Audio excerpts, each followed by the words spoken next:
second Thursday of the month. And we did get a lot of people signed up, as we always do. I don't know how many of you have, okay, for everyone in the audience, for whom is this your first Video Game Makers Unite show? Okay, about half of you. It also occurs to me, based on what people are writing on our meetup site, is that we may be your entry into the wonderful world of game development in Austin. Even though we're not the only show in town, I think meetup is just that convenient for a lot of people. So if you're not aware, there's at least 2 or 3 game development, professional and otherwise events going on in Austin every week. So keeping track of it is difficult. One handy thing is the Twitter account, ATX Game Dev Calendar. If you don't like that, it points to the Facebook group. If you don't like that, it points to the Google Calendar. That gets updated every Sunday. And there's a couple events that are happening in the next week or so. One's happening on Saturday, and you can find all the links on that. And I definitely believe that besides listening to other people talk and imparting knowledge, practicing treating yourself and other people like human beings is essential. Don't get enough encouragement for that, and left to their own devices, people don't tend to do that, especially just because of the internet. And if I say anything that's funny, you're welcome to laugh. Yeah.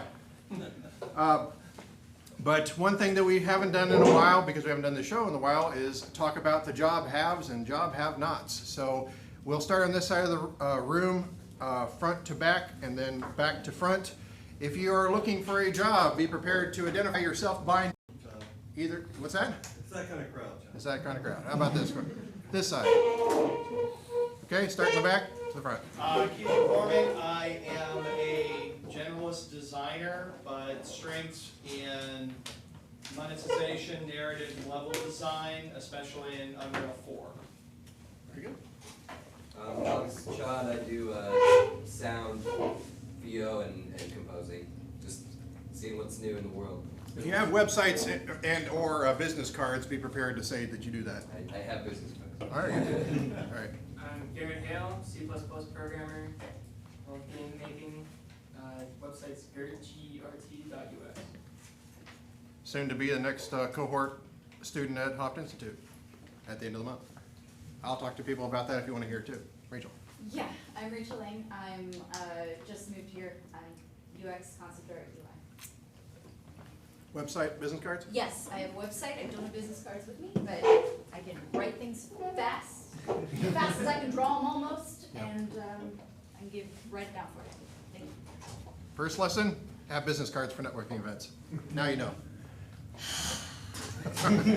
All right, same. I'll just go. You're going to learn plenty. That's just your first lesson. Thank you. Same side, who is looking to hire? Gordon. We have an opening for a VFX artist and or tech artist. Very good. Damion. I have to look at my website, but I think we're looking for animators and UI concept. So that's our co-host and our speaker there. So anyone else? Profile.com. That's right. I'm from Boston.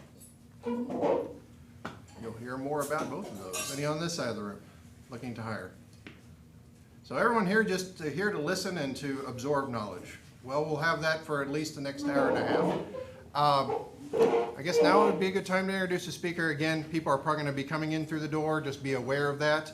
Also, if you want to watch this later on YouTube, look up Austin Tech Live. This is actually streaming right now. So, yeah, exactly. Hopefully they'll edit this out. But I've actually known a speaker for, God, almost 20 years now, I think.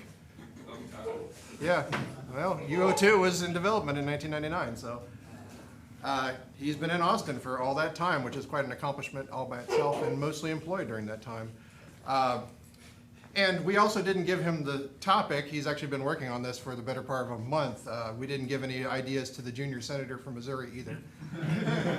But it's suddenly nationwide news, the topic he's going to cover tonight. Anyway, ladies and gentlemen, Damion Schubert.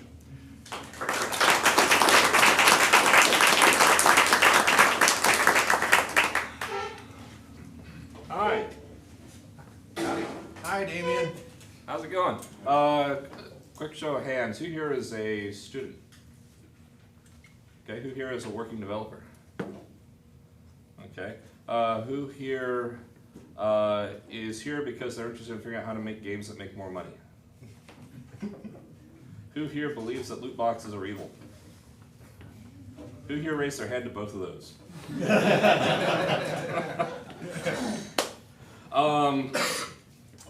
My name's Damion.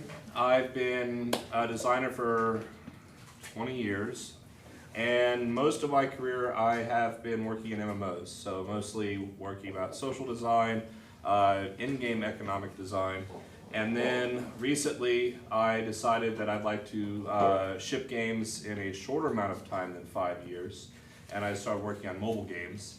So I'm currently the design director of Boss Fight Austin.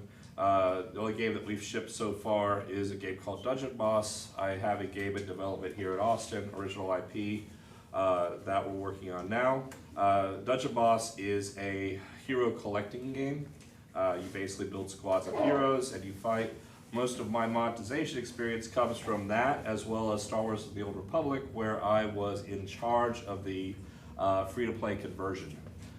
So I have experience from both of those genres, AAA MMO as well as mobile. I also have a blog, zenofdesign.com. I update it like once a year. I really should be better about that, but there you have it. So I was not surprised for this talk to become topical, but this happened 2 days ago, where basically the senator from Missouri decided to put forward a legislation that would make loot boxes illegal. There was a lot of furor. The people on the boards, mostly AAA game players who hate loot boxes, were cheering like this is about to happen. It's still a long way from happening. This was last year. The FTC was going to shut down this loot box thing. So I'll talk about the legal ramifications and what's coming and what's happening around the world at the end of this presentation. I just wanted to start by giving us some context, some history overall about how we got here with loot boxes, the business, how to think about the dollars and cents adding loot boxes, the design, okay, I want to add loot boxes, what do I have to think about in terms of adding loot boxes to my game, and then that sort of legal roundup of what's going on, is this still going to be a thing by the time I ship my game, because that seems relevant all of a sudden.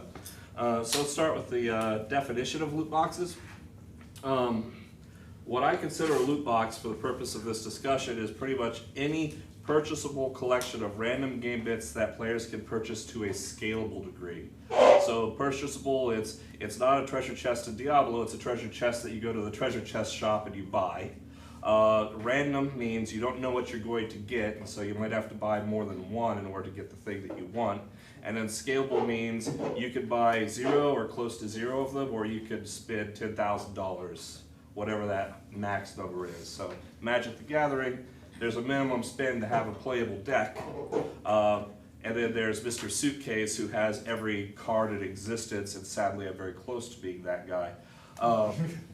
But the coats of paint that we put on loot boxes in the games industry are myriad. Card packs for Hearthstone and Magic. Portal pulls is very common in MySpace, which is the mobile game. Summoner's War, Dungeon Boss do portals. Fortnite's pinatas are loot boxes. Crate Keys is Team Fortress 2 has basically inverted the paradigm. They don't sell loot boxes, they sell the keys you need to open the loot boxes. And then, in visitors, hey, there's a random visitor that's come to your inn. Push this button to see who he is. Oh, you don't like that one? Well, why don't you invite another one to come on down, right? People try to mix this up, but at the end of the day, I put in some usually premium currency, gems, whatever it is, and I get a random thing out that may be high value and may be low value. So how do we get to here from the beginning of putting random stuff in boxes? The beginning of putting random stuff in boxes goes back a long ways. In terms of commercially doing it, you go back to baseball cards, Cracker Jack boxes. You note that these were aimed for kids. Kids like surprises. And you know, Happy Meals, I'm sure we all remember Happy Meals in terms of, you know, getting whatever random piece of plastic happens to be in there. Oddly enough, doing this research, I discovered that Cracker Jacks no longer puts toys in there. They now put in QR codes. that you can put into your app, sure, which seems to take away the fun from it. But these are all about, hey, you happen to buy this, you instantly get a random thing, and sure, there might be a handful of collectors who go out and try to get everything, and believe me, you can find those hoarders on the internet if you do a Google search for them, but people weren't motivated to buy these in bulk. Gachapon. So, gumball machines have existed for a long time. It used to be that when they would put toys and other random things in gumball machines, and they didn't do anything to encapsulate them. So you would just put in your penny, and out of the gumball machine would be this random unhygienic pile of crap. In 1965, the Japanese came up with this idea of putting that stuff in a plastic shell, and that's what you see in the supermarket now. What you may not know is that in Japan, this is huge. Stores like this that you see here in this image is just a wall of those gumball machines that have rare limited edition toys that you can have. This idea, they call it gachapon, is a huge part of the toy culture in Japan. And the reason why this is relevant to us is not only is it a random thing, but it is so ubiquitous over there that the term gacha, which is the first part of that word, is now the term that Japanese developers use when they talk about putting in loot box mechanics in their mobile games. And if you think about it, that's really unfortunate. Gotcha. So, then we get into collectible card games.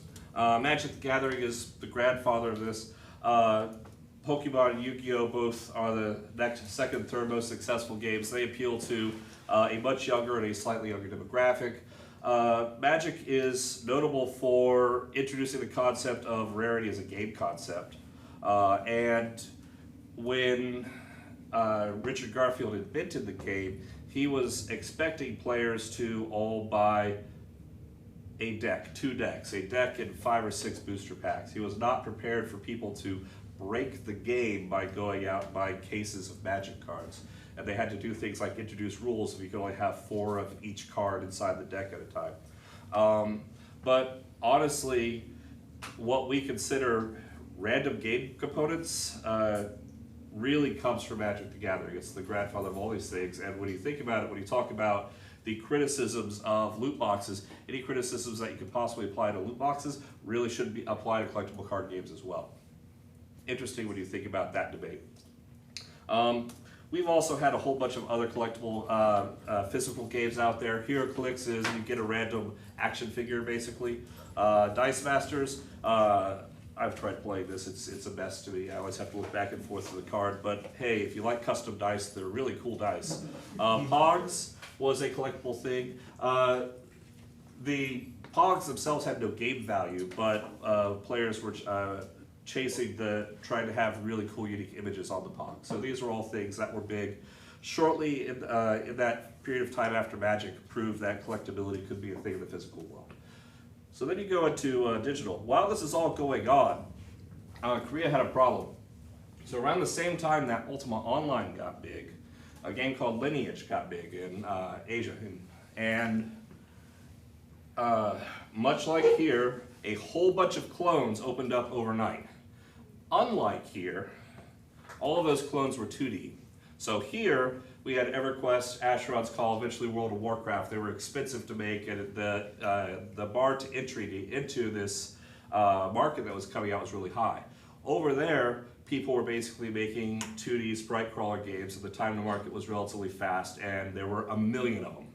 And it was so fierce that they had a problem where players would have, or developers would have betas that were really successful, and then as soon as they said, oh great, our numbers look great, it's time for us to turn the key and start charging money, as soon as they did that, their entire player base would go to the next game, right? They would just hop from beta to beta and never actually give them any money.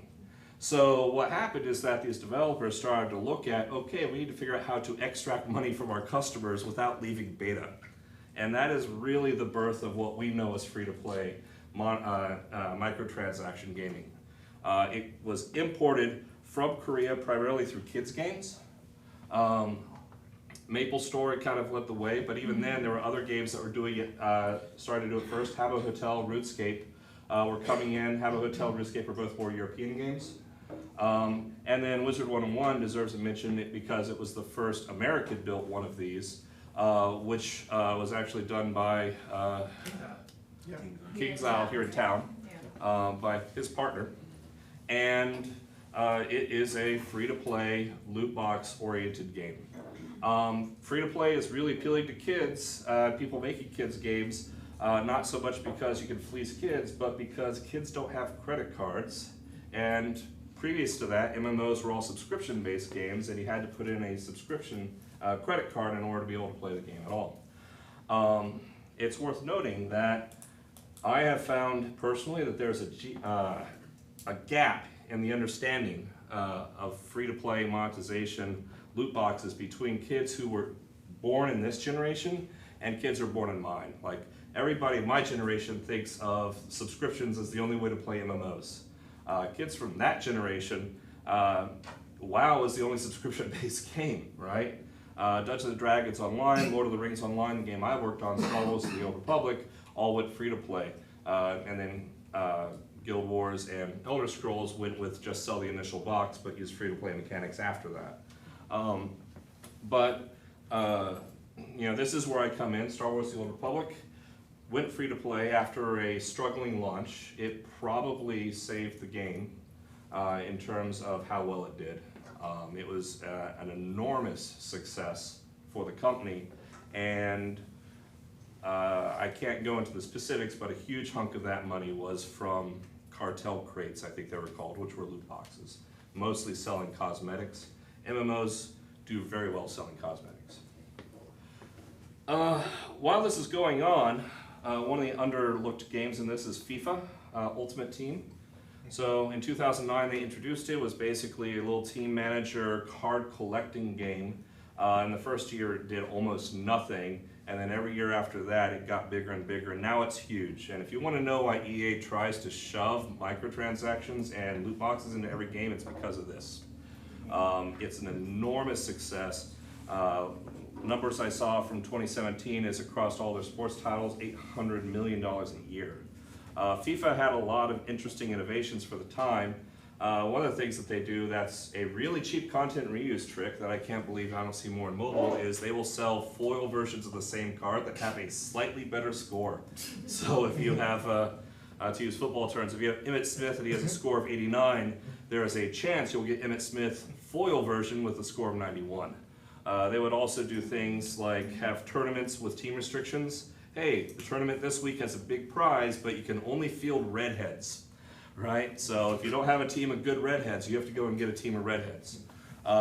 They also, interestingly enough, and this is fairly unusual, they have a player market for premium currency, or they did the last I checked. I didn't think to check before I put the slide in, which is to say, if you get a card that you don't need, a duplicate card or whatnot, you can actually sell it to another player and get premium currency in return. This is interesting legally for reasons we'll get to later. The other fun thing about FIFA, and they have one really cool thing that they share with Magic the Gathering, oddly enough, which is nerds and jocks playing together, is they have this idea of a season reset, which is every year people are happy to set their collection of cards on fire and buy a new set of cards. And you see that in Magic too. In Magic, and Hearthstone has a similar thing, only the last 2 years of expansion packs count, so they have this rolling set of what are legal cards in a set, which means every now and then about a quarter of your collection goes obsolete, and Magic says if you're going to keep playing, you have to buy a whole bunch of new cards. And the thing that's amazing about this is that players love it. It's the biggest part of the season for both FIFA and for Magic, and it's just something that is unique to pretty much their games and their game style, so that has that kind of broad acceptance. So, then we get to mobile, which is where I live now, and most of the people who observe this look at 2009 when Apple made a key rule. Before this, you were not allowed to have a free app that had microtransactions in it. In 2009, Apple changed those rules, and in 2 to 3 years, everything changed. By 2011, 65% of iOS revenue is free to play. By 2012, 80% of all the games that were in the top all the time were basically free to play games that were pretty much charging microtransactions. That dominance at the top of the revenue chart is still going strong today, led by games I'm sure everybody knows, Candy Crush, Clash Royale, Clash of Clans, Game of War, Summoner's War. A lot of these games were fairly evergreen games. They've been on the charts for a long time. They were able to cement dominance. Apple has since tried to say, hey, we want to be about more interesting and more experimental gaming, and so they've started introducing the Apple Arcade. They've changed how their featuring works to downplay the top lists and try to promote more of the premium games, which are games that sell for $2, $3, $5, $10. But in terms of revenue, the big money play, and most of the really serious, bigger mobile companies are still all about chasing the free-to-play dragon.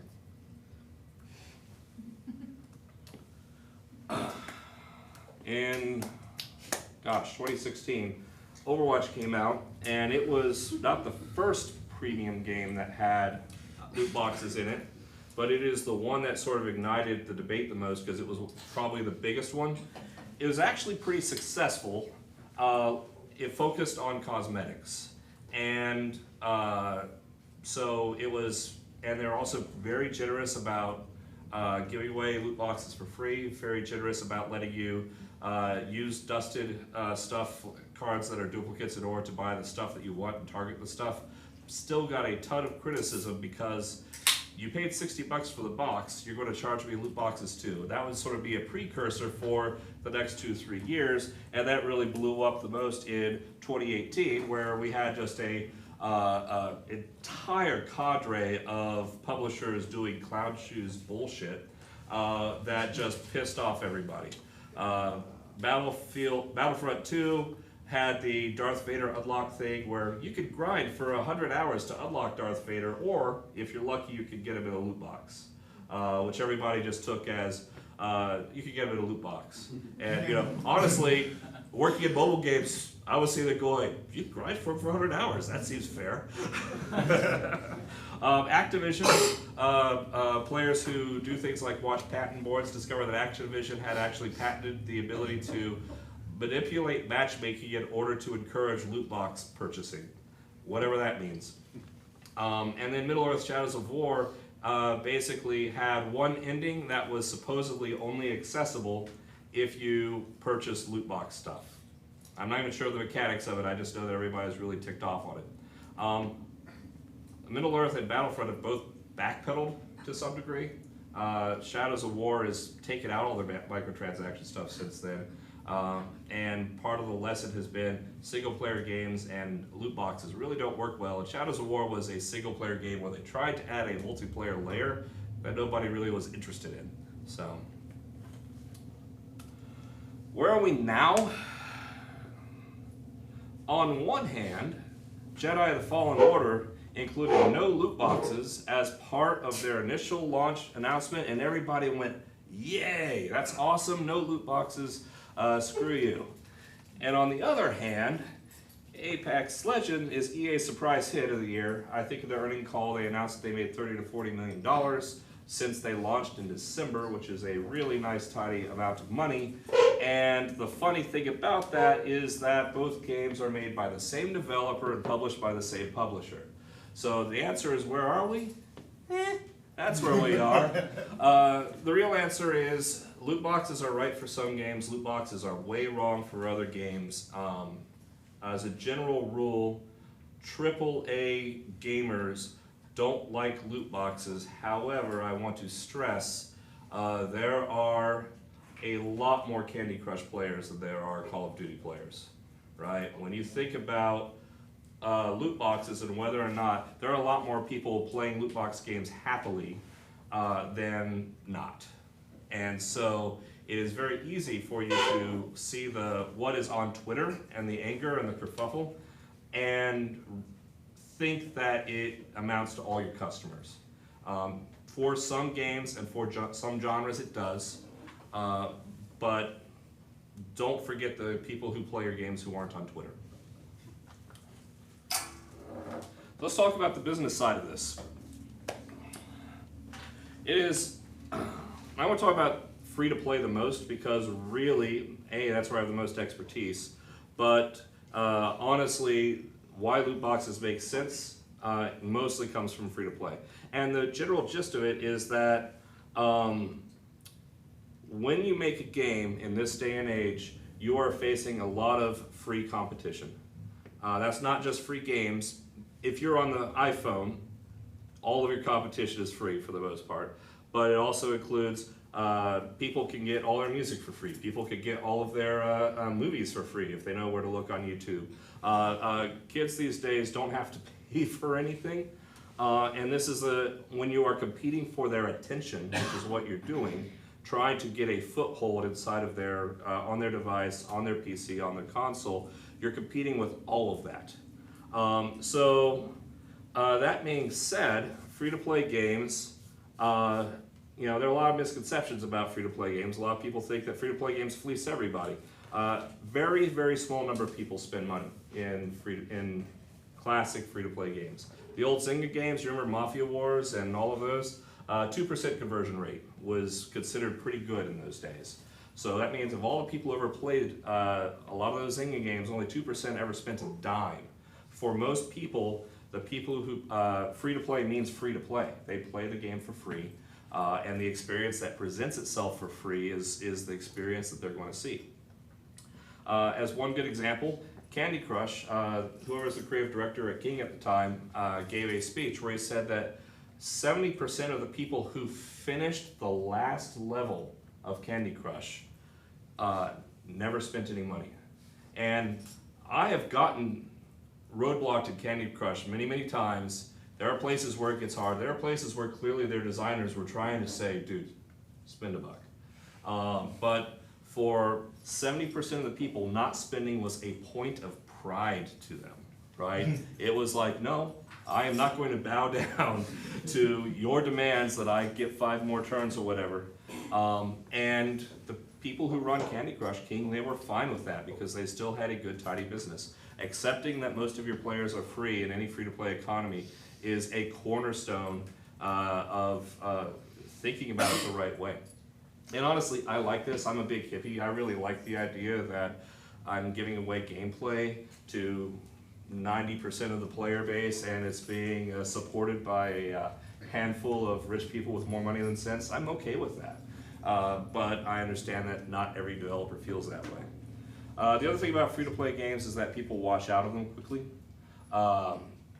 So when you buy a box product, you have this investment. You have this $50 or $60 investment, and you're going to see it through. You're going to be sure that it's actually good because you've actually invested something. Whereas on my iPad on there, I probably have 50 games that I haven't played for more than 5 minutes because the investment is download time. That is all it takes. So the number of people that actually stick around in any free-to-play game is very, very low compared to what you might expect. And that's okay. That's just how the numbers are going to unfold if you decide to make one of these games. Now, there's a cornerstone graph that is used by anybody who evangelizes free-to-play, so I thought I would show it to you. The way to think about free-to-play, and I promise this will all come back to loot boxes, is let's say that you charge $50 for your product. And let's say you took every customer in the world who might be interested in your product and you lined them up by how much they were willing and happy to give you in terms of money. This section right here is all of the money that people would be willing to give you if you asked for it, if you had something to offer for them. And this here is every customer, every dollar that you're going to get from people for whom $50 is just too high. And if somebody's willing to give you $5, why wouldn't you let them, right? So that's the general core philosophy behind free-to-play. A good example of this is, imagine this is StarCraft. People devoted their lives to StarCraft. For some people, it was the only game they played for 2.5 years. And yet, Blizzard didn't collect any more money from any of those people than $100, which is like, the box product and expansion pack, right? And compare that to other games that are actual lifestyles like Magic the Gathering or Candy Crush or et cetera, et cetera. So, I think I broke your wire.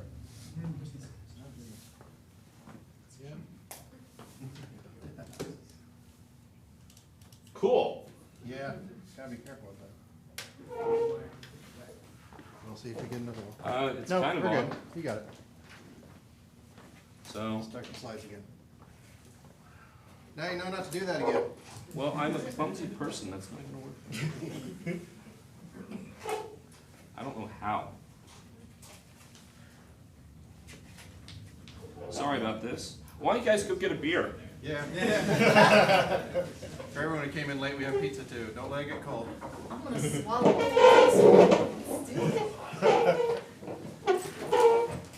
Yeah, I'm having a problem with the thing. So you're Yeah. Honestly, I don't care about that. I care about how to get my slides back. Yes, I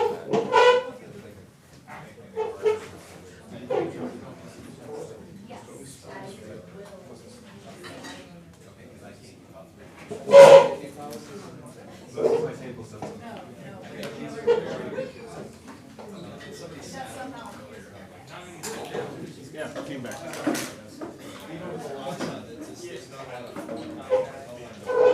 have like 15 copies of this.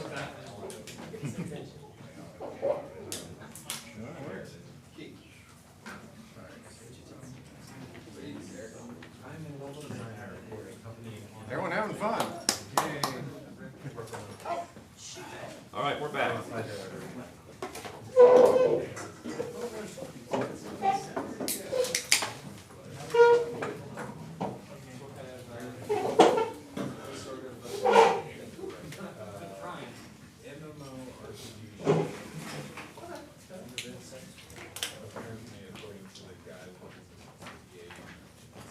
All right.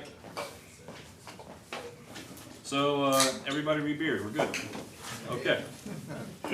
So this is how a business model can appear. And I want to stress this is a fake game, not real numbers, but it would be considered in my space a relatively successful one. Retention on the first day is 50%. On day 3 it's 25%. By day 30, 10% of people are playing the game. In the meantime, only 2% of the people are giving you money. So the reason I want to think about that is that when you make a free-to-play game, you are really trying to aim for making that as fat as possible, but realizing that a very small percentage of those players are giving you money. Back to the napkin math. If normally you had a game you charge $10 for, and you have the same number of customers, but only 2% of those people pay, that 2% has to spend 50 times as much, i.e. $500, for you to make the same amount of money you would have made before, on average. So, and we call that number ARPDAU, average revenue per playing daily user. So, that being said, those numbers are bullshit. And the first is, you're getting more players, right? That's why we go free. We don't know how many more players you have because we don't have a lot of A/B comparisons, although interestingly enough, MMOs give us some of the best. So Star Wars, we double our concurrency. DDO published their numbers. They had 5x concurrency, which is to say when DDO went for free, the number of people playing at a time was 5x. And Shadowbane, I probably can't give that number, but it was even higher.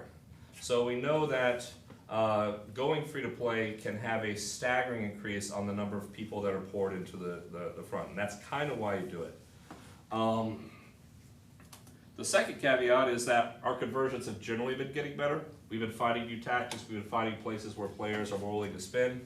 Of particular note, Fortnite has had incredible success with their Battle Pass system, which has gotten, I've seen numbers which I don't believe, like 60% of active Fortnite players buy their Battle Passes. That's huge. And if you find things like that that actually get a broad spectrum of players to purchase them, then it obviously decreases the pressure for you to chase the heavy spending player. What is the Battle Pass? Oddly enough, the Battle Pass is basically similar to MMO subscription plans that we used to do in the MMOs that went free to play. You would basically get various perks. You would get some free stuff every day, and I'm starting to see more and more people sort of ape it. But it's basically you're a special guy for 30 days. Yeah. Well, they offer new ways to play as well. Yeah, So they give you challenges and things like that that you don't normally have in the normal game. And I think that's why it's so attractive to people. Because otherwise, especially for Fortnite, to win you have to be that last one in the game, which happens incredibly rarely, right? But if you have the Battle Pass, you can do these other challenges that are much easier to complete in a particular game session, and so it keeps you going, keeps you engaged with the game. The third is, even in that example I gave you, the spin is incredibly uneven, right? So let's say that I have 850 people and only 2% spend, using the old 2% number. You might have a whole bunch of people only spend $5, which is they only buy your starter pack. A handful buy 10 or 15 bucks. They do a couple of loot boxes, and then you have a couple people down at the bottom that hit $2,500 or $200 for their lifetime spend, right? That's going to average you $500 with a median spend of 25, and that's not terribly unusual. And still, again, 833 players are freeloaders who are just living off of the people who spend, which is fine. We love those people. So anyway, when you think about this sort of spend disparity, you have to think about what I call the spend runway, and we'll talk a little bit about that in a second. Now there are several free-to-play tactics. We just talked about battle passes. Loot boxes are common, especially in games with collectibles, like collectible card games, and hero battlers like Summoner's War, Dungeon Boss, Clash Royale. Timer acceleration tends to be big in the mobile MMOs, Game of War, as well as Clash of Clans use those. And then one-time purchases, which is, oh hey, there's a skin I want, it costs $6. All of these have strengths and weaknesses. Loot boxes, on top of all the other flaws that they're going to have, the big thing about them is it's a content furnace. Like, you have to release new packs of stuff all the time.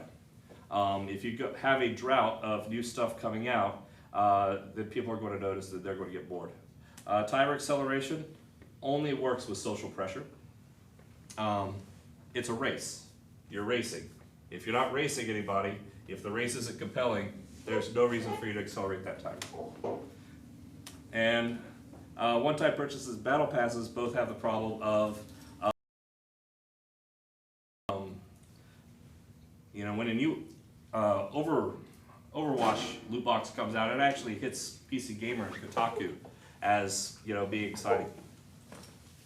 Put it on a Okay. Yes. Timer acceleration. Honestly, I should have an arrow there for it's the most successful one. Like, it's the greediest one, but in general, Game of War is the best monetized. Like, they do better than loot boxes.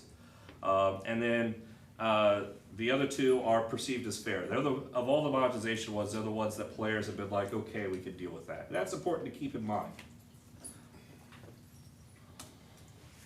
And then battle passes, they seem to have high conversion. They seem to have higher uptake than the other ones. You know, it's not like a skin, if I'm not interested in Misfortune, new Misfortune skin doesn't appeal to me at all. But a battle pass has utility for literally everybody who plays. Caveat 4, runaway success. You can't plan for this. Nobody, if we all knew how to make mega hits, we would. However, if you have a mega hit, then you don't need as many people through the funnel. You can cut your prices and make it hard for people to compete with you. So League of Legends has a much lower revenue per player than all these other free-to-play games I'm talking about. It doesn't matter because they have a jillion people in there. But because they've set those prices to be where they are, it's hard for somebody to come in and carve off a hunk of it. So revisiting our math, if you would charge $10 for your game and you have twice the number of customers, actually let's say that that's increased to twice the number of customers, and you increase your conversion to 4%, those spenders pay an average of $12.5, i.e. $125 to compensate for all of your non-spenders. That's actually much more acceptable. but you still need those heavy spinners to make this all work. For what it's worth, I didn't find numbers that actually backed it up because it was, while I was researching this, but ARP DAOs of $100 to $500 seems to be relatively normal for ARPUs. Average revenue per paying user seems to be relatively normal for mega hits, with Game of War being around the $500 and collectors, or and the Clash games being closer to the low end. All right, so design. We've decided that the business model can make sense. What do you have to think about in terms of building loot boxes? The first is, okay, what do you put in loot boxes? What you decide to sell in your game, whether loot box or not, is a contract that you make with players. Basically, you're saying, is this a spin game or is this not a spin game? You could sell power as long as players know that going in. Warhammer does it, for example, right? Magic the Gathering, you can't compete at the top end unless you spend a lot of money. It is really, really hard to change that. There's a great presentation from the guy who did Battlefield Heroes. They had to do that because they couldn't cut it doing it with cosmetics. Acceleration, a lot of times the cosmetic options or acceleration options are put inside of loot boxes as booby prizes. They're just not as sexy to get like an hour of faster experience. Money came from speeder bikes, and we couldn't sell a pet to save our lives except for Salacious Crumb. And a lot of it is pets were weird alien things, so people didn't really connect to the pets, but it turned out we could whip out speeder bikes really fast. What about pod racers? Sorry. We had a lot of pod racer-like speeder bikes. And then heroes cards, this is the business I'm in, selling magic cards, selling new heroes, selling parts of heroes. You need to get 50 of these to get a hero, et cetera, et cetera. They all work. Figuring out what goes in them, goes into your packs is really important. One of the interesting digressions in here is Overwatch is one of the shooters that has made loot boxes work. And the reason it works is because of the play of the game. Because at the end of every fight, you see somebody in their best skin do something amazing. And so that is your opportunity to see the really hot skin that they've managed to purchase. This is the reason why loot boxes work in that game and why loot boxes have struggled to work in a lot of the shooters that have tried to put it in. So, question. When you open a loot box, is it fun? Is the actual act of opening the loot box fun? Is it tactile? Is it, do the characters coming through, if you unlock a character, dance for you? If you play mobile games, you'll see that there is more work put into the portal screen than any other GUI in the entire game. And that's why you want to make spending feel like it's fun.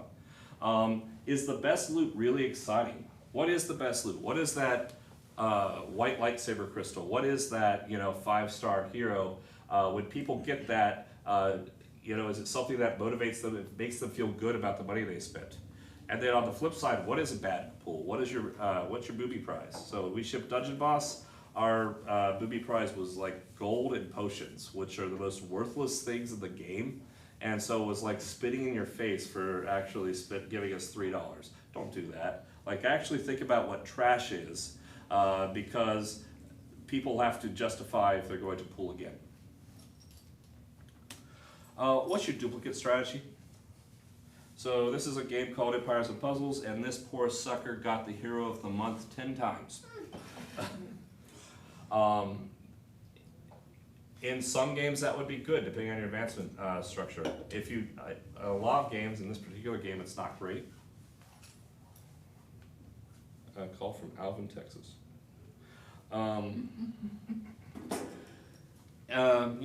So some games have advancement models that depend on you getting duplicates. Hearthstone does dusting, where you actually take cards that you have, you turn it into dust that allows you to get stuff that you target. FIFA does the market, where if you get a duplicate item, you can give it to somebody else. And then special recognition should go to don't give duplicates, which is what Mass Effect 2 did. Where it's just like, okay, you've got something rare, we're just going to remove that from the random pool. Does anybody know what's wrong with that? What are you talking about, Mass Effect 2? Yeah. They had microtransactions? They had a PvP mode that actually had fairly successful. Three. Okay, 3. But does anyone know what's the problem with what I said? Content. Well, You're burning. Are you lowering the chance of getting a rare every time? yep. So basically, the deeper you go into the well, the more likely you are to get the hero you don't have, and the max spend is way lower than any of these other games. Why wouldn't they do like, you have a chance of a rare, here's the pool, or some, whatever, I don't know. Here's the thing.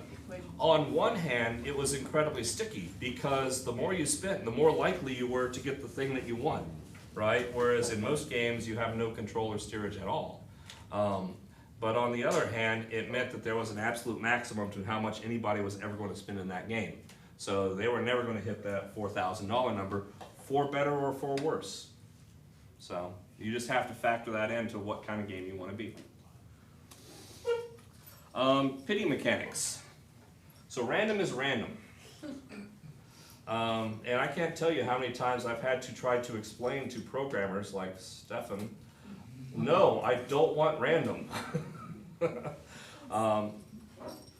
If anyone has ever done a 10 pull in a game and gotten absolutely nothing, or done quests, done 20 dungeon runs in WoW and never gotten the drop that you need or whatnot, it's incredibly discouraging.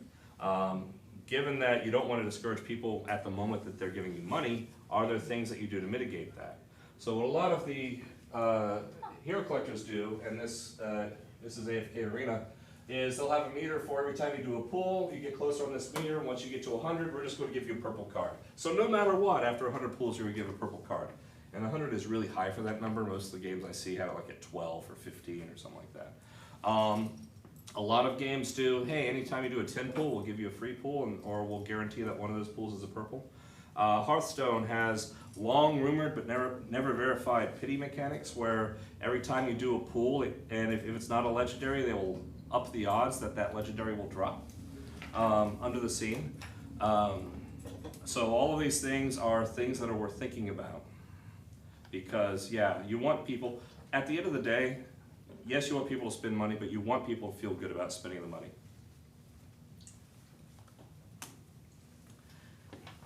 Expansion. How do you add stuff to your game? How often do you add stuff to your game? Can you afford that content cadence? When you put it into your portal or your loot box, are you diluting the loot box so that it's harder for players to chase the hero that they want? Are you creating an entirely separate loot box, like an expansion pack in Magic? Heroes Charge has a hero rotation strategy where they'll take new heroes, they'll put them in the portal, and then after a month they'll move them out of the portal into like the PvP store where you could get them for PvP tokens, which has this nice effect of, if you're a free player, you wait 2 or 3 months and you can actually chase it then, right? And that makes it so that the loot box is, the people who monetize, they just have exclusive stuff sooner, which is a neat effect.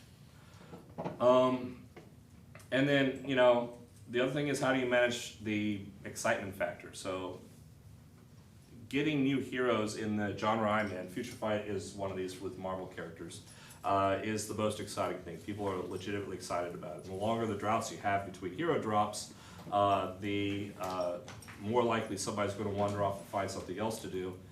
However, it's possible for you to set up a back-breaking cadence you can't possibly commit to.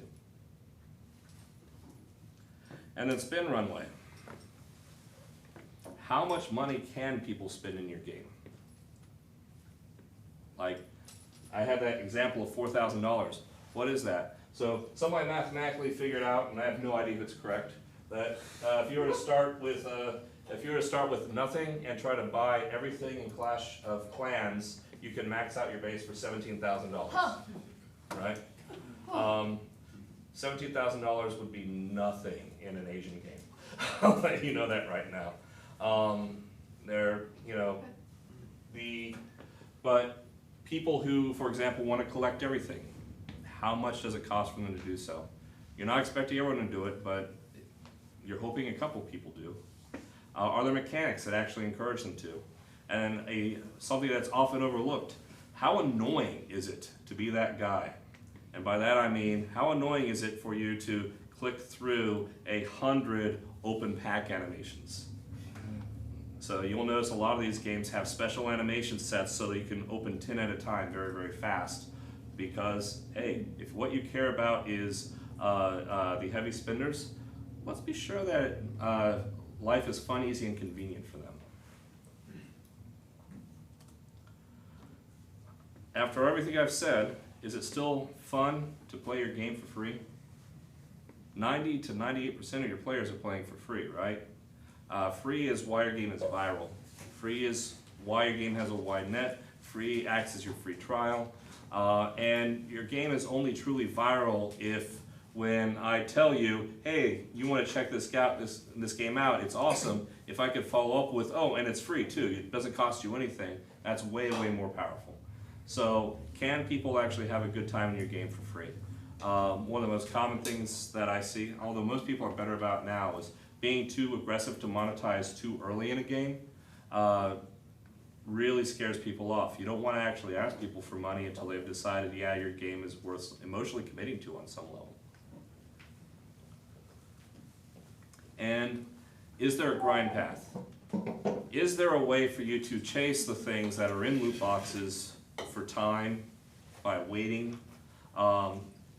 Overwatch uses a dust currency, right? You can, if you don't get what you want from loot boxes, and they give you a whole bunch of free loot boxes, if you get a whole bunch of currency from duplicates, you can actually buy the ones you want. You can buy the bone one here for 250 gold, I think.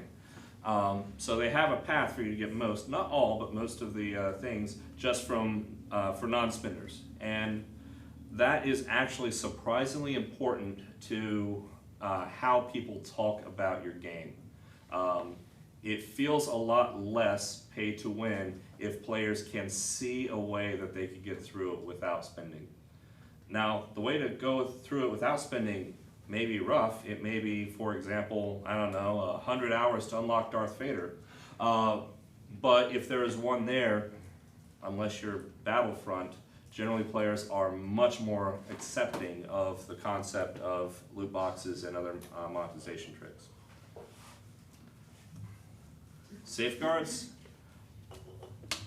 I have a hard time convincing PMs of the importance of this, but as we talk more and more about, hey, are the kids at risk, it's worth noting that there are common sense things you can do in order to make it hard to be in the news because some kid spent $1,500 in loot boxes in your game. Star Wars, we got it kind of accidentally. It turns out that if you spent more than $100 in our portal, they would stop the ability for you to buy cartel coins in our game, and you could only turn it on by calling them, which meant that the only people that were actually making large purchases in that game were people that were serious heavy spenders that knew what they were doing. These here are screenshots from the page of Wizard 101. Wizard 101 is considered probably the industry leader in parental controls. They have the ability to link multiple accounts together and then flag them as to whether or not they can purchase currency. So as a parent, I can buy all the gems and then I can give them to my kids so that they can open loot boxes, but the kids don't have the ability to do it themselves. Talks like this are way more important if you have an IP that is aimed towards kids. Legal and politics. So where are we? So when we talk about loot boxes, there tends to be 3 core areas of criticism that come from the people who complain about loot boxes, and some of them have had legal traction or political traction, some of them haven't. The first is, does this game do these games target people who can't control themselves from buying loot boxes? And while there is certainly something to be explored there, almost no legal traction has happened there. More relevant is, are loot boxes gambling? And we'll talk about that more here. And then the third is, are they predatory? This is mostly the, are we putting our kids at risk? Now, every single country that has taken a look at loot boxes has approached it from a different angle, and because we make games on an international market, that means that if you decide you want to do loot boxes, you kind of have to keep track of what's going on everywhere, although there are some markets that matter more than others. As an example, Belgium. Belgium has flat out banned loot boxes. And for a while, EA was threatening to sue Belgium in order to force the point. They want to basically not lose that sweet Belgium FIFA money. But they backed off this last January, which is a shame because everybody was kind of eager to see how that would come out. But the end result is pretty much a lot of game companies have just written off Belgium. It's funny because Cardamundi is headquartered in Belgium, So, which prints the magic cards. so I know that there are several games that will never launch in Belgium from publishers that I've talked to on the mobile side. Several games have turned off, like FIFA. You pretty much play a neutered version of FIFA Ultimate Team. You can only play with the free cards you happen to get if you're in Belgium. So yeah, basically Belgium is not big enough market for people to worry about. Let's go to the Netherlands next. The criticism about Netherlands is pretty much entirely focused on gambling. They looked at 10 games and they came back with a list of these 6 are bad for reasons and the other 4 they decided okay. The general crux of their thing is whether or not it felt like gambling and whether or not you can extract value. So felt like gambling is, do you use tropes from gambling? Do you actually use slot machines as your gambling mechanic, or a wheel of fortune, or other things that you would associate with an actual casino? And also they complained about certain tricks, such as a couple of Asian games do things where you see a spinning wheel of heroes, and you see one that you almost get, and it goes over, and you missed it, right? Belgium said, don't do that. But the more important thing, and the thing that you're going to see from other countries, is the thing that is, ultimately determines whether or not something is gambling in Belgium and most countries, is whether or not players can extract value. Which is, I can spend $5 and then somehow I can get $5,000 of cash out of the system. And because most games don't have a way to do that, these games are not, by the current legal definition of gambling, gambling.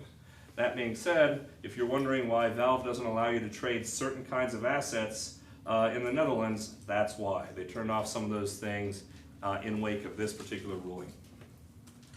France, they looked at the gambling thing too. They came with the same conclusion, which is if you can't take money out of the system, it's not gambling.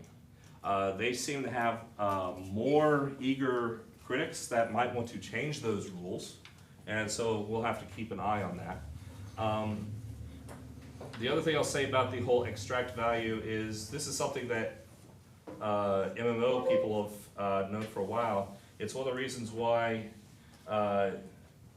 companies like Blizzard and Verant were very, very strongly saying, no, you can't sell your characters on eBay, even though they knew they couldn't really stop it, because they didn't want to tacitly admit that, hey, I can get some lucky loot rolls, turn around and sell this thing for a new realized value on an open marketplace. So it really is all about saying, nope, you're not supposed to get legal value out of the system, out of the money that you're putting into the system. Then we go to Asia. In China, they basically came down with draw probabilities must be published. So you actually start to see most of these games now have odds charts on a website somewhere. Some of them actually put it in game that tell you what your odds are on any portal or loot box of getting any certain thing. Some games do every single item. I think more and more people are starting to do it by category. You have a 1% chance to get a very rare, a 5% chance to get a rare, et cetera, et cetera. Also, interestingly, according to the law in China, records of loot box results must be kept, which is to say, they want the ability to check that you're not lying about how often you're dropping certain kinds of loot. Oh, dealing with China is a trip. And then my favorite is Japan. So Japan has been dealing with gachas for a long time, and they've had some of the most brazenly aggressive attempts to mess with that. My favorite which is the only thing that's been technically banned over there, is what's called a compu gacha, or a complete gacha. And this is, imagine that there was a set bonus where you needed to get the incredibly rare to drop, 1% chance to drop, hero of light, hero of dark, hero of fire, hero of water, in order to get a set bonus that allowed you to go to another portal and have one shot on this super gacha. We're literally talking about a system that's been run, I was talking about, hundreds of thousands of dollars if you wanted to chase this multi-leveled gachas. Yeah, you can't do that. Don't do that. Not only is it illegal in Japan, you are a bad person if you do this. There were rumors at the time this was going around, and I want to stress there was a whole anti-gacha fever around this time, so it's hard to tell what was real, what was not. There were rumors that some of the companies were actually saying, "Oh, you've got Boardwalk. Well, we'll just make Park Place rare harder for you to get behind the scenes, so that it's harder for you to get that complete set, so that it's almost impossible for you to take a swing on that legendary thing." So Japan is, the game industry over there is ahead of us on attempting to self-regulate. That's where they're going.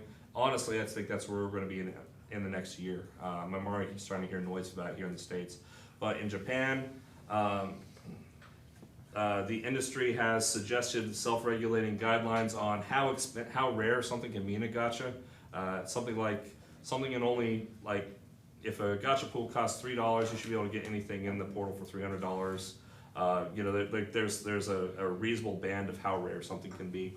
The second is, they're also big in publishing the drop rates so that you know exactly how rare something's going to be. And also they've come into disallowing of real money trading, which is again trying to stop the gambling complaint about it. But all of this is self-regulation. All of this is the industry trying to take care of it themselves. It'd be the equivalent of the ESRB here, or the ESA trying to do that here. And then we get here. Interestingly enough, all those other places were mostly concerned about gambling. Here it's about the kids. The complaints we've seen have mostly been about whether or not our kids should be forced or nudged to buy Fortnite skins, which is really what this particular article is about. The short form is, right now it's not gambling and it's not illegal in the US. It will change legislation. It will take legislation for that to happen. It's unlikely for that to happen because nothing gets done in our political environment. However, if there's anything that Democrats and Republicans can frequently agree on whenever they are running for election, is, hey, let's punch on evil people corrupting our kids.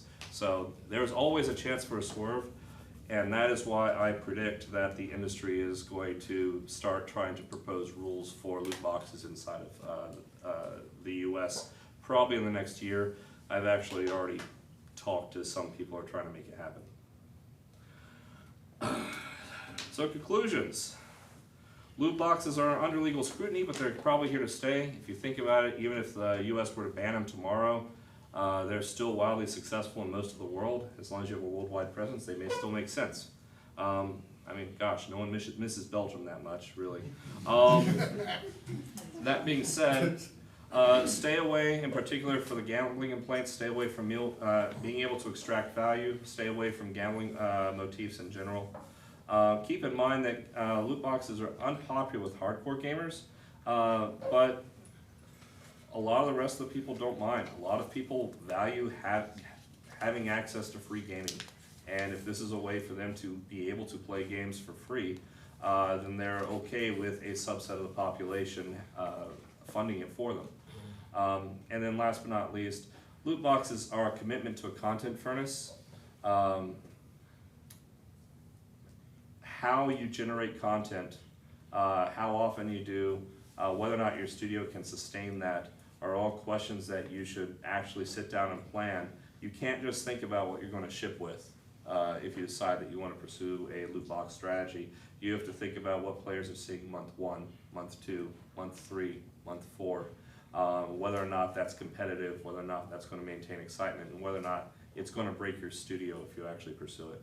A lot of the people, one of the things about my space is that a lot of my competitors are still making 2D games because 2D sprites of heroes is a lot cheaper than 3D models. That's the sort of thing that you think about when you think about, can I maintain this cadence? That's all I had. I am more than happy to take questions. Let's, instead of that, there may be some people wanting to take a bathroom break. That's down the hall and take a left. Take out your timepieces and count down 10 minutes from now, and we'll return with Q&A.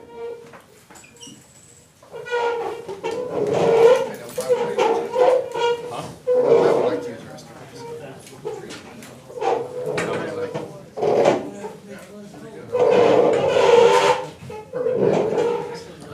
No permanent. How you doing? For the last 2 years, basically trying to do a slot machine, mobile slot machine game. All this sort of crap in it. So, I've gotten used to this by now. Yeah, I didn't even mention that, which is like, every now and then, every now and then the boys, you're like, oh my god, nobody likes these games where you just randomly get streaks and stuff, and I just want to go, bitch, do you realize there is an entire genre of literally push a button and see what comes out? Just straight down. You can borrow my So, I'm looking, this all this elegance, I feel like, Damion? no, I'm just a long version, I can't. you're a designer from Canada. What do you work? I am See, this is like the thing I'm is, my hair when it's wet is down about here, What's that? and then it just like dries. I'm just Oh there's an indie company that just got It's kind of ridiculous. Congratulations, I What guess. if like, I actually applied for get two like bigger? Oh, it gets, Can you get big? it gets, it does. Lootboxes are one of the issues that railed Wait, no, wait, no. Well, it's like To six. use the cat metaphor, that means I'm gonna Damion. have to shave you. How was it? So it's I like, don't like that. Actually, really interesting, really informative. even like right now. I'm laughing. I was planning on covering it one way or the other, but I found it very I hilarious. can't help but notice your That hoodie, which to me last implies night I started getting inundated with like these weird consulting your emails. skill set. I forgot how I wound up on some list So, from like I guess from when I was okay, actually let's kind of working I'm Games not, Press, and my background is. and it's like it was like I guess the news of that bill basically now has like a bunch of people So I trying. don't know what it means. What does it mean to be at the end? What does this mean? And there's like a part of me just is kind of sitting there like, for like most of the companies that this is probably going to hit, that this is really going to kind of hit, kind of seems like they're kind of seems like they're already working on global enough, on a global enough scale that they probably have contingencies. Some do, some don't. I mean, there are genres of games that will just be deep trouble. Like the space that I'm in, we get some of us get 60, 70% of our revenue from loot boxes. We'd have to completely, totally change our model. And if there was another model that could use the reach, then and then you get into affect art style. Should affect art style. Like when you mentioned CCG, but my first thought is like, yeah, this basically. So, I mean, the game I'm working on, they have a real money model system that they're trying to develop, where you buy a weapon for that amount and then you can sell it to someone else. is it a cryptocurrency game? No, it's an actual currency game. And yeah, so I'm just like, I'm not quite sure how that's going to work, but if I get my paycheck, sure. I respect that. I have definitely been in that position before. Well, if we get sued, I'm not losing my shirt. But yeah,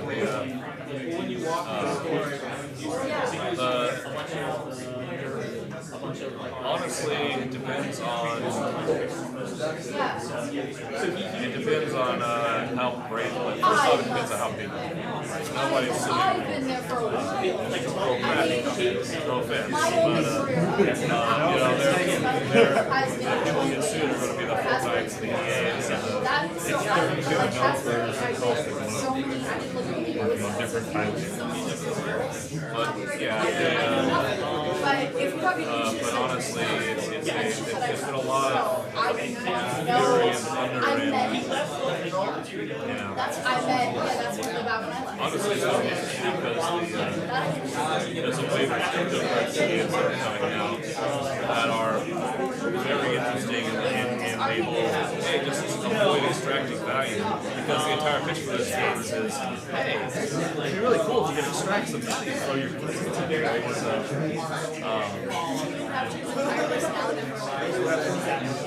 Yo, fuck yeah! Yes! Yes, I go for it! I definitely do bullet. Huh? What do you do? You would know my stupid face. Very good question. Yes! I have that same issue. I'm a level designer in Canada, then I work for another company in Dallas where I'm in charge of marketing and lore crafting. And she'll be like, I know this, but why? And then we will all connect it. We've all been there. In my mind. Yeah, pretty much up until Hopefully that is memory. it will be doing some stuff in the Secretary of State's office. Okay, so I'm gonna fix it. After that. And so, yeah. So basically, whenever you can. Yeah. Whatever's going to offer a paycheck. Yeah, that's where I'm stuck at right now. If it wasn't for my family, I'd be on the street at this point. Once he gets back, we'll have Q&A.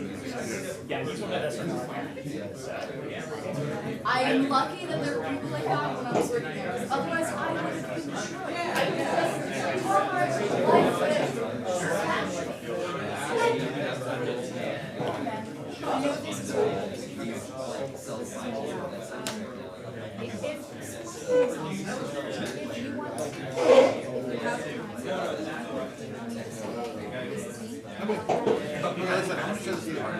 that's perfect, but if you also remember yourself, accomplish something. I'll get you all I can even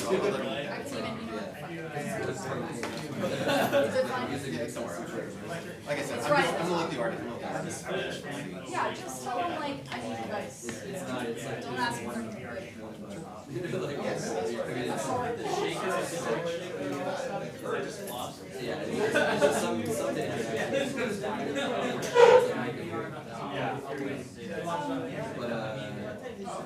Yeah, he was great. I sent him one of my songs, and he was trying to get my song in the next game.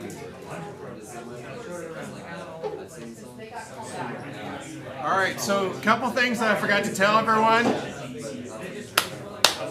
Thank you. Everyone that's parked in the garage, you will want to visit the nice lady who's working here and get a parking pass so you can get out for $7 as opposed to $30. Yeah, well, it's actually technically the hotel parking, so that's why they can justify that. But if you go to a Capital Factory event and get something else to scan, but I don't know if everyone else parked. I usually parked on the street, but it was raining, so I didn't do that. But one other thing we didn't do is thank Gordon Walton for paying for all the food and drink.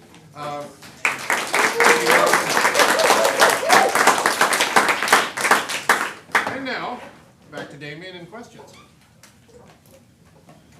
I have a question.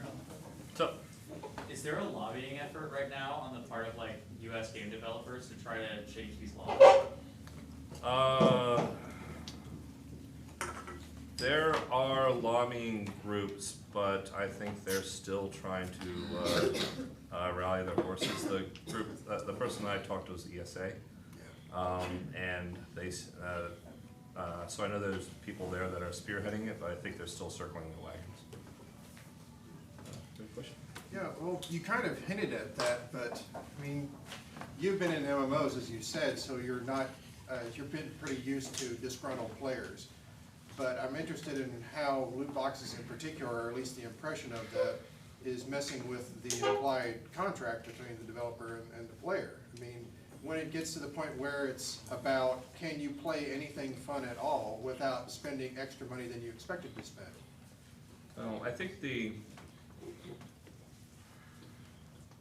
I think the real flashpoint, the only real flashpoint is honestly with AAA games with a box price. Yeah. I mean, the people playing Fortnite and Apex Legends understand that developers need to get paid somehow, but the people who paid $60 for Overwatch feel like they've already punched their ticket for the most part. And so the idea that developers are asking more feels bad. And I think that's part of the stumbling block. And on one hand, they have a point. Most of the companies that are doing this are big multinational companies that have more money than God. And on the other hand, making games is getting more expensive. And the box price for games hasn't changed in 15 years, despite the fact that the cost of making content and the cost of just the cost of living, the inflation has gone up. So the margins for making big AAA games has gotten skinnier and skinnier, and the publishers are looking for any ways to hedge their bets. I mean, one of the things that, this is a big diversion, but one of the things that you'll notice, you could think back to the PS2. There were dozens and dozens and dozens of games that were coming out that were on the shelves that would be AAA competitors, and now almost all those third-party companies that were making AAA games have decided to go do something else, make mobile games, make smaller indie games, et cetera, with the exception of the Witcher guys, the Borderlands guys, a couple of others. Most of the studios that are making the big games now are wholly owned by big publishers or the console makers, and that's just because the risk involved with making these games is so staggeringly large, and they're trying to find ways to cut that risk any way that they can. And if there is a huge upside, which there is, if your game finds a monetization scheme that really, really clicks, that doesn't hurt either. Gordon. So what's your perception of how the audience is changing? Because to me, it seems like it's more extreme on all ends. I think, not one audience, right? It's a whole bunch of yeah, sub-audiences. I think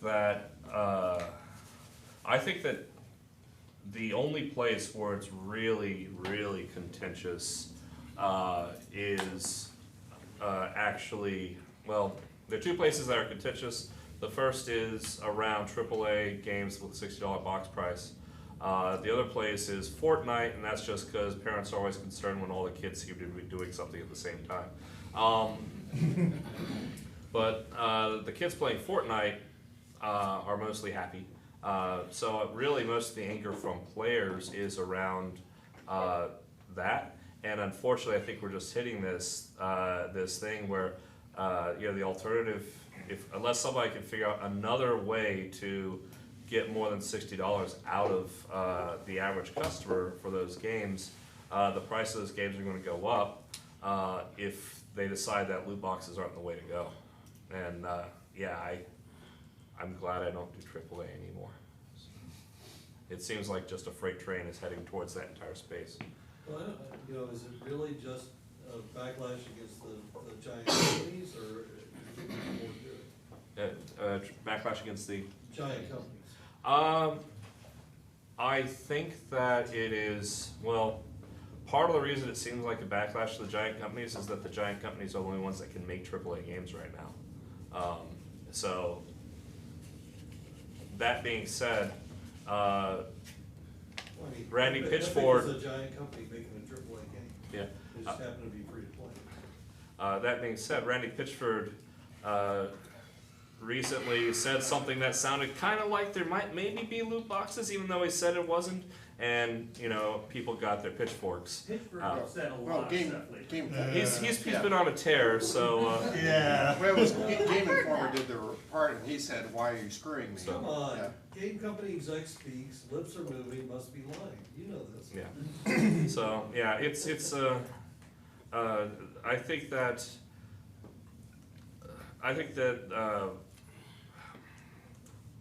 on one hand, I think that the audience that is used to a $60 price tag is never going to be happy as long as people try to get money. They weren't happy with DLC. They weren't happy with Sparkle Ponies, and they're really not happy about loot boxes. And on the other hand, I personally think that if I had my ways, I would take every game genre free to play. I think it's, but the problem is that a whole bunch of genres just have no good way to monetize a free to play space. But So those genres must die, and you have your way. if I had, Everything's free to play. yeah, be fine with that. I mean, you know, the point that I make is, so League of Legends exists. League of Legends has an established billing model. You can play for free. Imagine if EA tried to come out with a League of Legends clone and slap a $60 price tag on it. It can't, right? Because the price tag for that genre has been set. Similarly, it would be really hard for you to make an MMO now that had a price tag that was more aggressive than Guild Wars, which is box product up front with no subscription. There might be additional revenue downstream, but the price for that whole genre has come down. And if somebody could figure out how to do that with Call of Duty, then it would screw Battlefield. So, you know, I'm always interested when I see an entire genre flip. It hasn't happened in a few years, but I predict there some innovative designs are still coming that may do that. So if you were to guess, do you think Overwatch would have made more money if they started off as a free-to-play game? It's hard to say. Blizzard has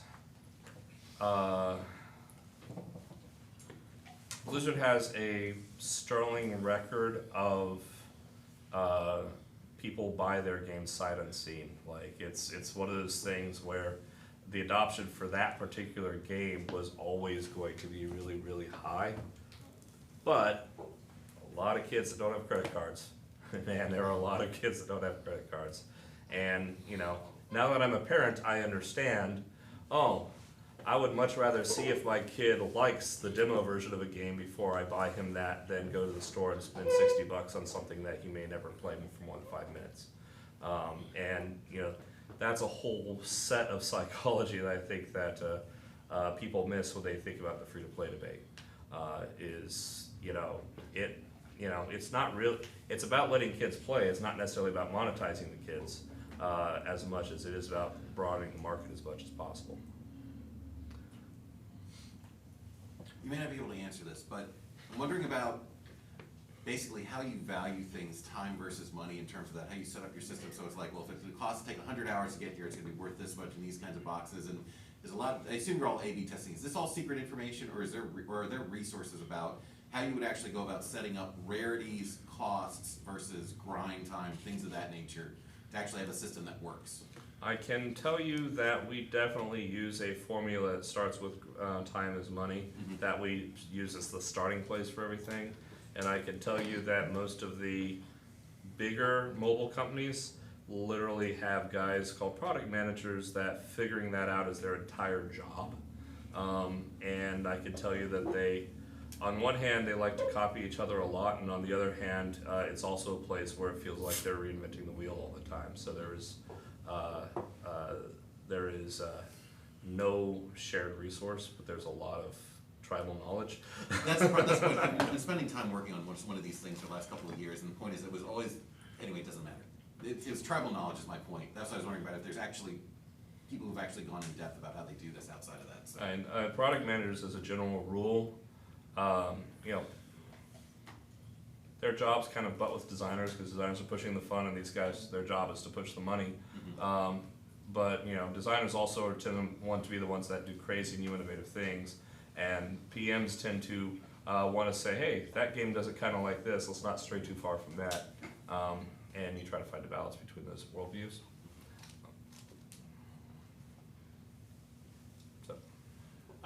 You mentioned those big spenders from earlier.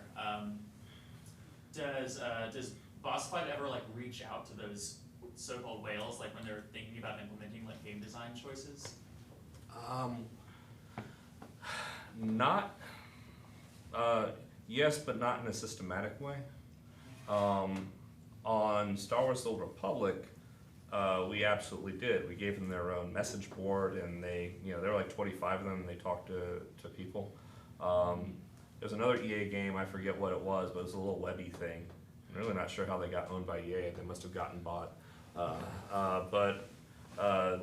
went to a great talk by this guy who worked for this company, and he basically said, I'm a producer, but really I'm the concierge for these 25 people.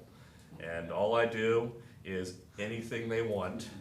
And, they would go so far as, hey, for our next expansion, we're thinking either spacemen or westerns. Westerns? Westerns it is. And so these 25, because really it's like, oh, you're going to put stuff in the loot boxes, you're going to buy them. I'm really going to put in stuff that you care about. The flip side of that, though, which is something I wanted to put in the presentation but forgot, was there's a real danger, though, of catering to these people too much, that the other 99% of your players, which is to say all of your non-spenders and your light spenders, feel like you're ignoring them in favor of these heavy spenders. And that's a real danger, and it's a real complaint that's often accurate.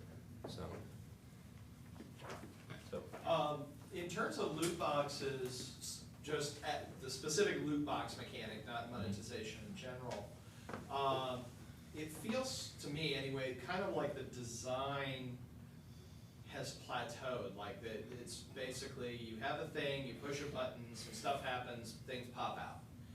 Have you seen any inventive new ways of doing that, or inventive new spins on the loot boxes, or? Let me tell you about compu gotchas. No. I mean, things, not so much in terms of that, but in terms of enhancing maybe the player's emotional response, their enjoyment of the loot box experience. If you want to see real inventiveness, then I would definitely download a whole bunch of Asian games. I mean, it's just much more part of their culture, and so they do a lot of wacky stuff.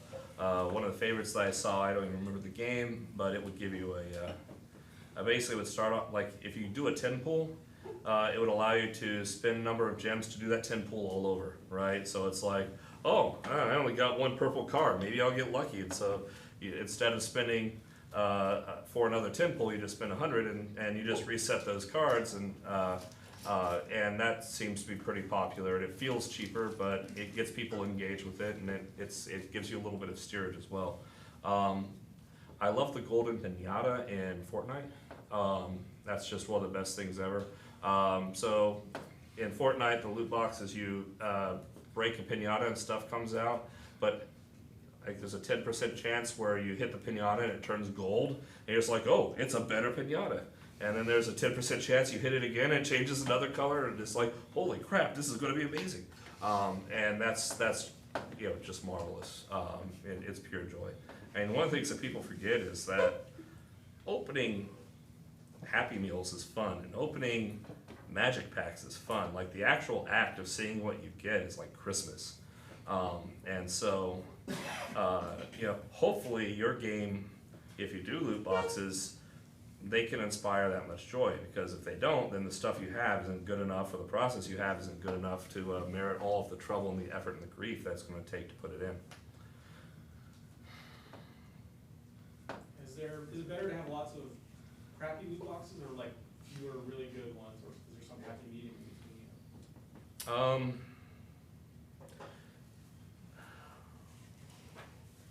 There is no firm science. What is relatively normal is to have a crappy loot box and a good loot box, where the crappy loot box's job is primarily to make the good loot box look like a good spend, right?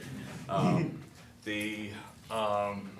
guess, sorry, instead of saying the outcome, what I should say is like the frequency, right? Like, should I be opening a loot box once a week or whatever, or like one for $10, something like a really high price point, and I expect to get lots of, a lot of awesome stuff, or should I be buying like a lot of really lot of loot boxes and just, opening up a whole bunch of them, getting a lot of weaker stuff inside? Honestly, it depends on what your economy and your RPG can handle. And right now, in the top 25 or so of RPGs, the space I'm in, you have both extremes. So Empires and Puzzles, good game. Loot boxes are incredibly stingy. It's really hard for you to get a 3 to 5 star character for free in that game. You almost have to spend money if you want to play for it. On the flip side, AFK Arena, incredibly free flowing. Like, they just give you gems through a fire hose, and so you're doing a 10 pull like every 3 days. And you're occasionally getting purple heroes in there. And a lot of that has to be that their RPG is about, okay, you need multiple duplicates of the same guy in order to level them up 3 times. In the case of the genre I'm in, the RPG determines how generous you can be, right? And so if you're, personally I err on the side of it's way better to feel generous and have lots of runway on the far end than to feel really stingy. But I've seen success both ways. Related to what he just asked, I'm not advocating what China does and making it required by law that you post the odds for something, but it does seem like there's an opportunity to actually level with players in a way that doesn't take away the fun.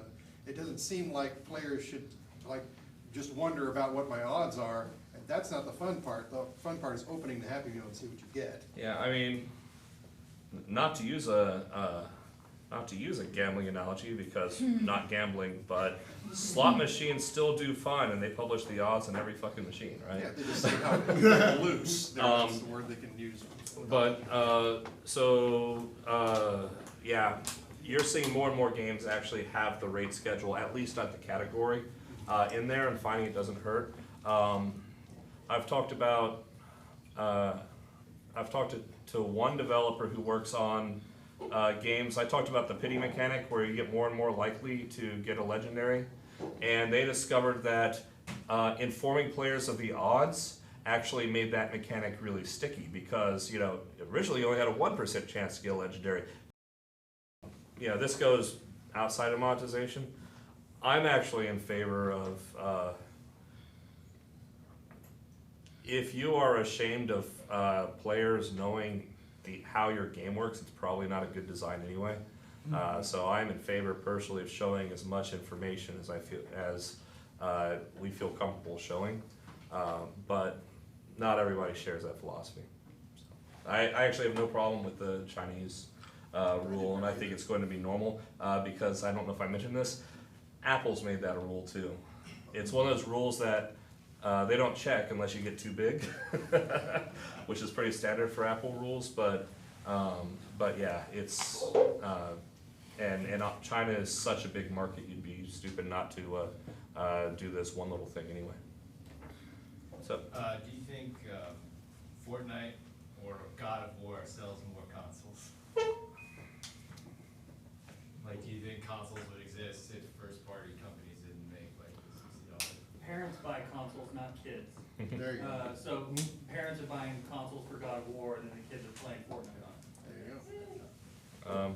And more specifically, I would call that a trick question because game exclusives sell consoles. Right.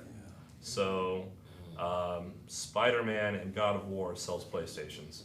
Fortnite sells the concept of gaming, but you can play it on your phone. We do have Fortnite bundles though too. So, yes, however, I don't think a lot of people who already are in love with Fortnite because Fortnite existed on PC first. Said, hey, I'm going to buy this bundle because of Fortnite. I mean, it's the same reason, honestly, why Epic is doubling down on exclusives. That's the only way to sell a platform. And that's why Sony has mopped up this generation cycle, is because they have the exclusives and Xbox doesn't. So. You mentioned a couple times content cadence. Could you talk a little bit about how you design that and also what I would call them like waves in the card and game world, tabletop world. So like what are the waves like and how do you plan them? All right, so there are, Heroes Charge was a popular game 3 or 4 years ago, and they had a content cadence of 2 heroes a month. They would put 1 hero in the monthly calendar, and they would put 1 hero in the VIP portal. Eventually those would gravitate to other locations, eventually getting into the other portal. Future Fight, which was a picture I saw here, Marvel thing, they have a content cadence that roughly equates to whenever Marvel puts out a new movie. They generally will do 4 to 6 characters tied to major media releases. Gaps in between, they try not to go more than like 6 weeks without having something, so gaps in between they'll do alternate skins for Marvel heroes you already have. But it's clear that they think that frequent hero releases is really important to their strategy. Empires and Puzzles, their content cadence is entirely around, they do a hero of the month, and then they do periodic events, but they have a strong event reuse strategy. So they'll add 3 heroes, they just did it in February, and that event will come back 6 months from now or something like that. All of these come down to you need to generate somewhere between, in a hero collector game, you need to generate somewhere between 1 and 6 heroes every 1 to 3 months. And then the question is, do you release them 1 at a time and put them in the portal, which is what Dungeon Boss does, the game that I help do. Do you do in big expansion packs? Christmas is coming, let's do the Christmas pack. We've done some holiday stuff. Just curious. Holiday events do really well on mobile. Yeah. You would think that people wouldn't have money to spend around Christmas, but they do. It's weird. Because they're standing in line at this. Well, and they're visiting family and all they got Oh is my their phone. God, So God forbid, yeah. they don't want to spend time with their family, but they're there. Anything else? Have you heard of any system of matchmaking where the goal is to match you with other players who have the same skin as you, to encourage you to buy more? Not you that. feel like the exclusivity of your own is lacking because you. Matchmaking, so not that, but matchmaking is weird in a loot box / free-to-play game because on one hand, you kind of want to, if people are mopping up with other people, you kind of want to promote them to match with other people. And on the other hand, it's really important that people see the value of their money. So you want to give them some pot shots because, hey, if I spend a lot of money to get Thanos, I better wreck some face with him before I get some tough fights, right? Most of the time, it works itself out kind of okay because you only need to give them a few fights. And remember, there aren't that many people with Thanos. The number of people who spend in these games is relatively small. And so the odds that you get steamrolled by Thanos is actually pretty low, even if you don't do anything. But most people do some amount of matchmaking of, okay, I'm in a ladder, I'm in a tier 1 league. Everybody in the tier 1 league has got tier 1 characters, and they're going to be most of who I matchmake against. That kind of happens naturally with how PvP matchmaking works. You said earlier that you would make all games free to play if you could. That's my crazy thing, yes, yeah. What kind of games do you play?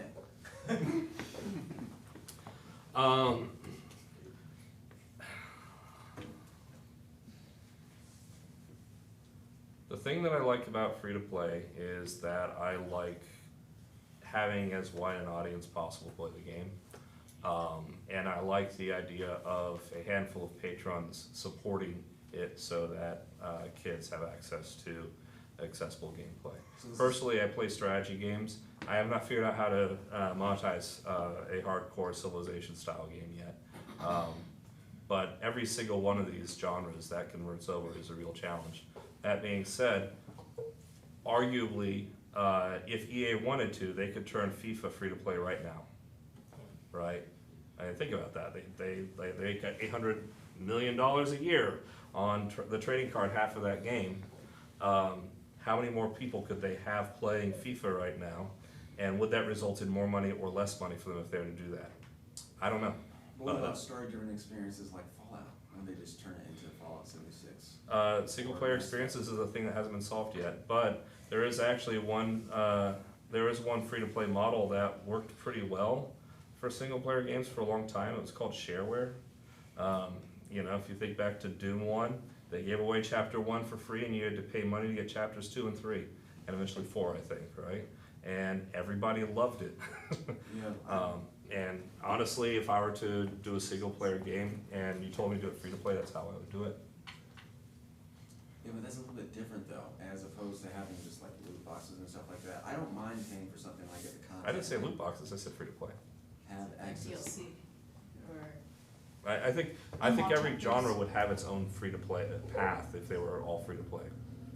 Some loot boxes don't work in every game. So Call of Duty had loot boxes last year, and it didn't work like Fortnite and Overwatch because you can't see your character, and they didn't want to leave their gritty, realistic aesthetic, and so what they had to put in loot boxes were gun grips, right?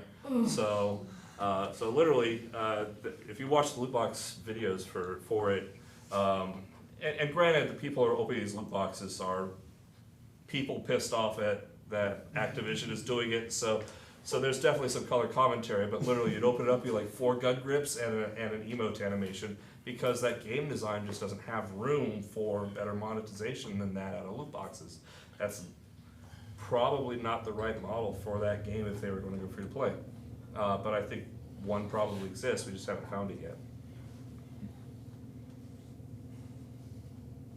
I think I give even money odds that Overwatch will be free to play by the end of the year. I think it's at that stage of its life cycle, and I think it'll be interesting to see what happens when it does.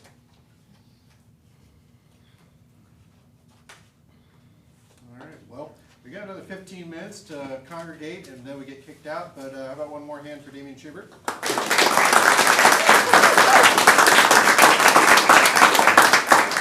Thank you so much for making this a success after 4 months of idleness. We'll be back in 2 more months in July, whatever that second Thursday is, and we'll be announcing on Meetup when we are ready to. So thanks very much. Have a good night. Have a drink on the way out. Have some drink, take some pizza.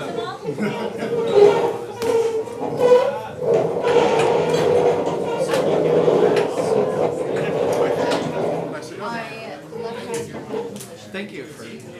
Did you learn anything? So, yeah. No, I mean, I've been doing a lot of work. Great time.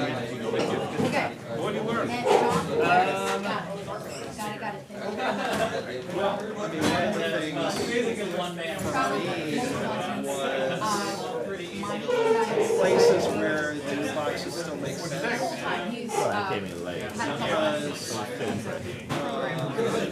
I've been sort of in the trenches focusing on here about the shooter pump. That's like, how do we monetize this? Okay, loot box is not going to work for this. You know, I was working on the set, the reboot. Which one? A couple of reboots? The original. How much do you know about it? That was Overload. You see, okay, Overload. And then Descent, and then you see your town. Arguably, it's easier now to make. And that was the guy from Star Citizen. Right, yeah. Did the Wingman. Yeah, the Wingman side, yep. Yep, that was us. Yeah, maybe. Would you want to give me contact from my friend on Facebook? So yeah. What if the game? That's the secret. I think the thing that I learned was that the first company that is able to make a single player story-driven game free to play is going to make a shit ton of money. The first one that can you cash it out. The first one that can do it Uncharted 3. Well, the trick with that also is not necessarily that you're this right. If it's really because a lot of these strategies are based on Honestly, I think that's not exactly what it makes. I've been thinking about this for a while. I was thinking about that while the end of your talk. What you need is the guys that did why do you want to do that and how soon you'll do it. I mean, they did exactly that, but they oversaturated the market. And there wasn't enough difference between the games. So, and that's going to be a problem. Like, it's already that way with Battle Royale. Like, Battle Royale is saturated. Well, that's actually one of the strengths I had to get with Fortnite is that they started putting other things into it. It's becoming almost more like Minecraft. It also There's could be people that just go in and build crazy crap. That's all they do. They're not even playing the main battle royale anymore. They're just creating stuff. I think people buy in at the low level. I think when people are talking about it wouldn't be money, but it would be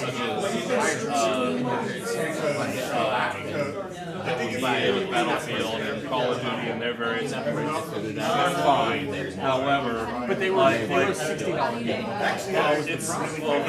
Really the issue is like it's kind of like they don't fully grok that Fortnite is really fast becoming this weird snow crash experience more than it is a competitive game.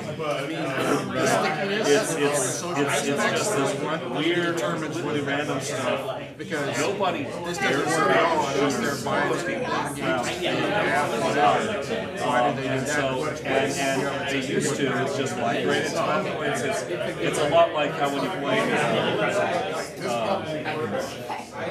Minecraft, like you start off caring about combat, and then after 3 days you're like, autoplay combat. This game is not playing the RPG. Like Fortnite is like, oh, it's really this weird, crazy social what's happening this week sort of thing. And every now and then I'm gonna get gunned down. It's just like the whole community is morphed, and nobody understands that's why it's big.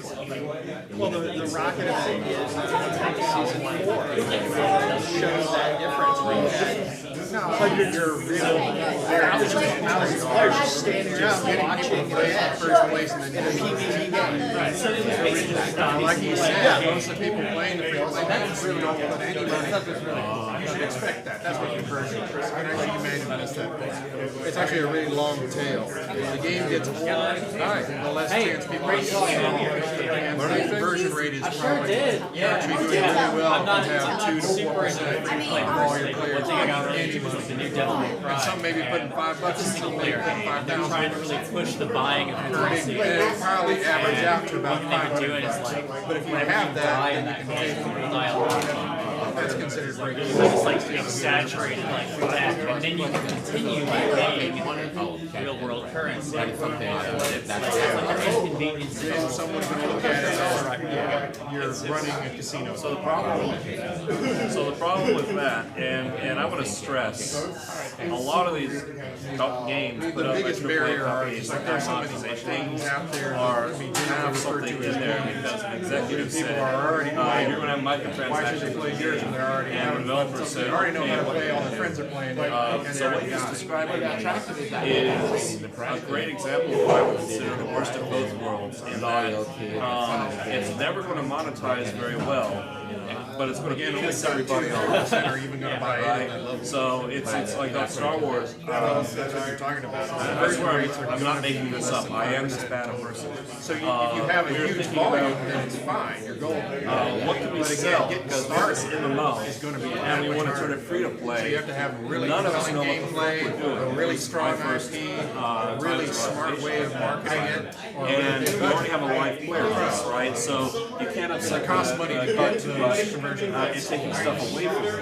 That's what they're marketing. But you have exciting space. And one of the ideas we had on the table was, well, we can make it so that you can't hit spacebar to space through a dialogue unless you are paid money once, like you've paid at least the daily pass. And that's just the king. Like we cut that because my entire team beat me with a sock full second.